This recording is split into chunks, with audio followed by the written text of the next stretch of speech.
Welcome back. For over 75 years, Easterseals has been helping out veterans, folks with disabilities. That's here in Connecticut. They've done it all around the country, all around the world. And even after 75 years, they're just getting started. Say hi to Robin Sharp. She is the president and the lead bottle washer there over at That's right, Is that a good way to put it? That's right, the chief everything officer. There you go. That's the CEO that we like. Nice to have you here.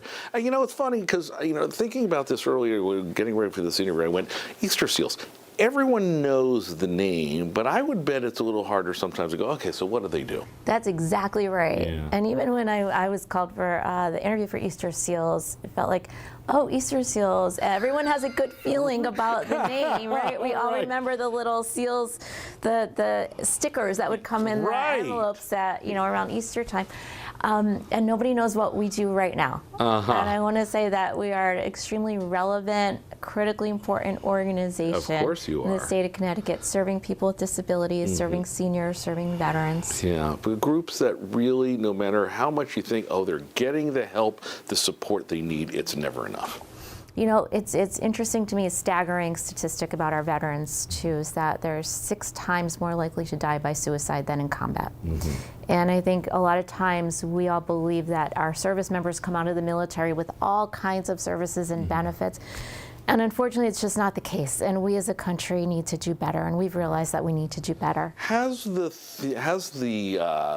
MO changed over the last couple of years? Now that it seems like, and for the right reasons, that addressing suicide for veterans has become in the spotlight a little more. It has. I think we're finally willing to talk about that and talk about that as a problem, and put services and funding and grants around addressing it and addressing the root causes. And speaking of grants, I love this one. A Connecticut recipient of the Staff Sergeant Parker Gordon Fox Suicide Prevention Grant for Veterans. That's a big deal, isn't it? It's a big deal, and we're very proud and honored to be a part of that cohort. Tell me about what that means. Nationally. So Staff Sergeant Parker Gordon Fox was a sniper instructor for the U.S. Army, died by suicide at 25 years old.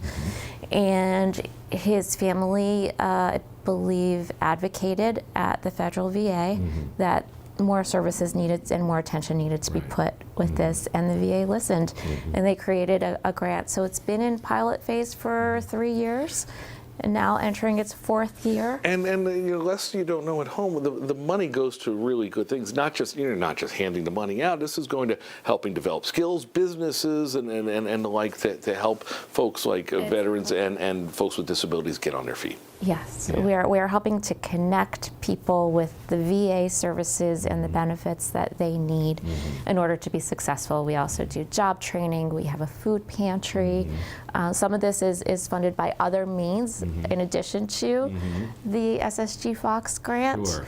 But we do everything we can to kind of wrap around that service member and their family to say, we can get you to the next step. And what better way to raise a little money and have a little party? You got the big Crystal Ball that's coming up this weekend. We have the Crystal Ball coming up on Saturday. This is our largest fundraiser of the year, and it will be at Riverview in Simsbury Saturday, 6 o'clock. This is more just than teetotaling, though. What are folks going to come away from with having if you go to the gig? You're going to get to meet some of the people that we serve. You'll meet some of our veterans. You'll hear from some great speakers on how Easterseals and Easterseals-like programs have helped them throughout their lives. There's a great live auction, silent auction, and dancing. Any way to get that money. Lots of fun. Help as many as possible. Right? And even if you can't attend, silent auction is live. There you go. There's a different ways. And there's donations, all kinds of ways people can help. Tell me quickly, when folks are reintroduced to the Easterseals, as the case may be, now that they once again know what y'all are about, what do you hope they take away? I hope that they take away that, if there's something in Connecticut that you need or throughout the country, Easterseals can help you get there, right? So you're one step away. Even if it's a service we don't provide, we can help to connect you. So if you're a person with a disability, a veteran, a service member, a family member, a caregiver, even someone who's concerned about a family member, a parent that might have cognitive problems or Alzheimer's or autism, a child with autism, Those are all populations that we all serve. ties together. It all ties together. We will have the information for the Crystal Ball on our website, fox61.com. Again, that's Saturday night, March 21st, over at the Riverview. A wonderful, wonderful place. I've been there countless times, but not for the Easter seals and not for the Crystal Ball, which we may have to fix that. You may have to come. Roger and Sharp, nice to see you. Continued success. Thank you so We much, appreciate Matt. that. Back to you guys in the studio.